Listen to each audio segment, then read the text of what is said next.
During times of uncertainty, it's comforting to know we have a healthcare system in our community that's been committed to supporting us for well over a century.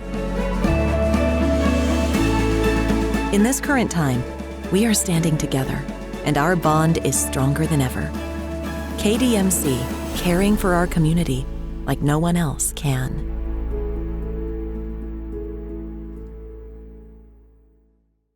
Ben, when you watch Florida on film, how different are they without a guy like Keontae Johnson in the lineup, considering how high of a caliber player he is? Yeah, he was one of the best players in our league going into the season. So obviously, number one, I'm just thankful and thank God that he's okay. When he collapsed, I mean, worst case scenarios were running through everybody's head, and it seems like he's going to be fine. So that's very good news for everybody, and most importantly, Keontae.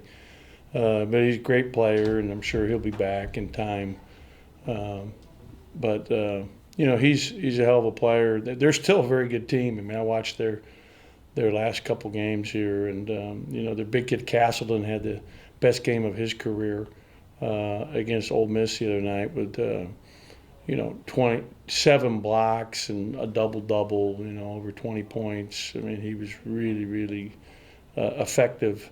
Had a lot of huge plays down the stretch, and ones, old-fashioned and ones. He had two of them that were huge.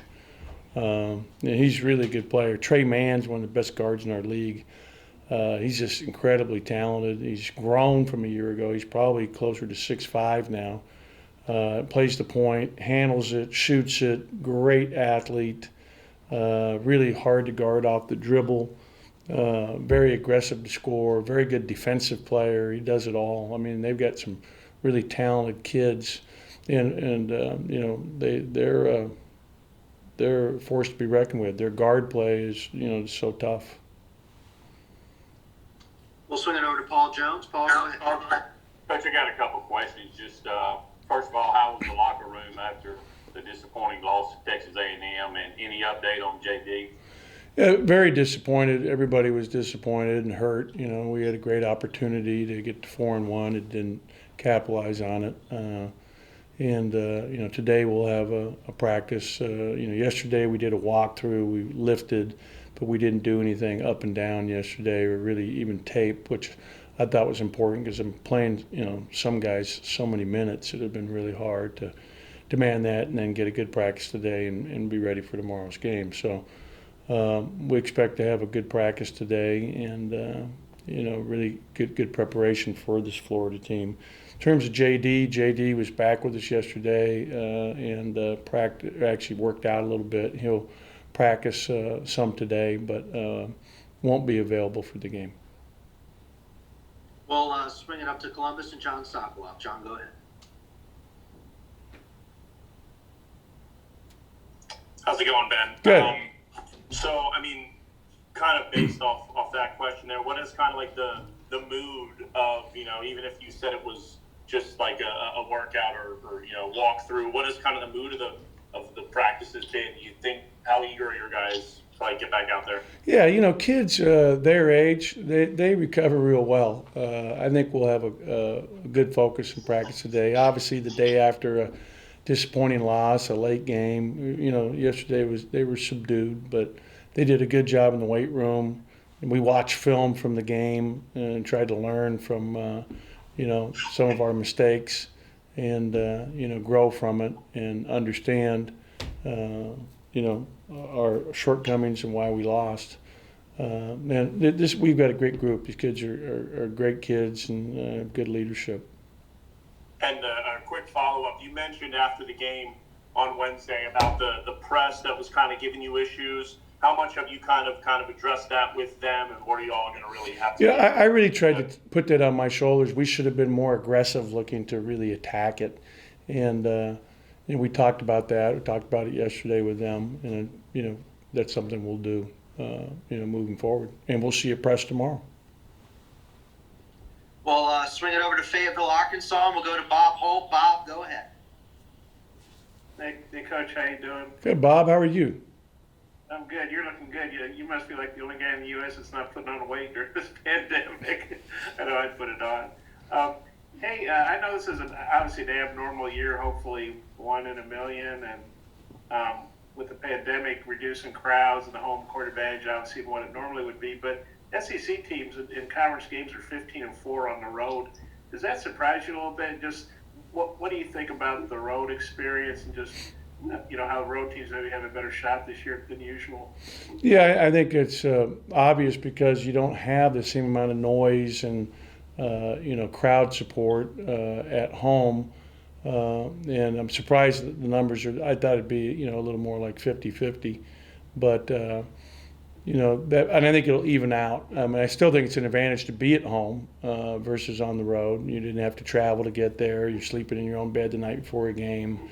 You're used to the building more so than your opponent, but it's not the same as having 10,000 people in the hump yelling and screaming. Or in the case there in Arkansas, it's a great home court in terms of the noise and the atmosphere that's created at Bud Walton. But I would imagine it's probably true across the country. I wouldn't say it's just our league. I'd say it's probably most leagues. Yeah, road teams are 15-14, so not a huge difference, but that's got to be a much higher winning percentage, I think, than usual. Yeah, it is. It is. One game over 5. But typically it's probably about 1/3 of them are won on the road if you went and looked back. But I'm just guessing. Yeah. Okay. Thanks, Coach. You bet. We'll swing it over to David Murray. David, go ahead. Just a reminder, if you have any questions, just cue them up in the chat. David. Coach, we've already played a series, I think 3 single possession games. They've gone both ways. Is that just the nature of a good team in a competitive league, that games are going to come down to a single possession most nights? It seems that it comes down like that quite a bit for us this year. We've been in 2 double overtime losses, a 1-point loss the other night. We've won some close games, in the last minute. And, so we're obviously been competitive with everybody. And, the difference between winning and losing is very small margins. That's why we're always emphasizing every little thing in practice, every little detail, because it often comes down to just one possession, one more mistake, or one more made free throw, or one better possession, blocking out or rebounding. Every little detail matters, and that's something that our guys are learning firsthand. And that kind of sets up the second question: is as much as you can coach guys in those situations, as much as they can face it, is it simply something guys, particularly ball handlers or decision makers, they can only learn by really doing it and failing and winning? Yeah, I think there's a lot to that. Experience matters. And, my dad's favorite quote to me as a child was, "Benjamin, learn by doing." And there is truth to that. Learn by doing. What did you learn by doing most from his advice?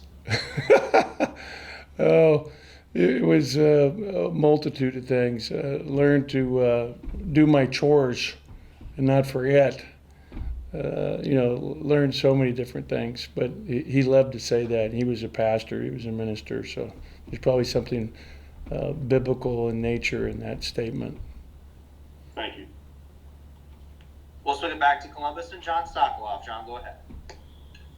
Ben, everyone's always talked about this year Iverson and the leaps that he's made, and you've mentioned it too. But he mentioned to us that he trains 3 times a day. And so I guess how much of a leader has he kind of developed as off the court? How well do the kind of other players respond to his type of off the court stuff? Does he kind of lead by example? Is he vocal? What kind of leader is he?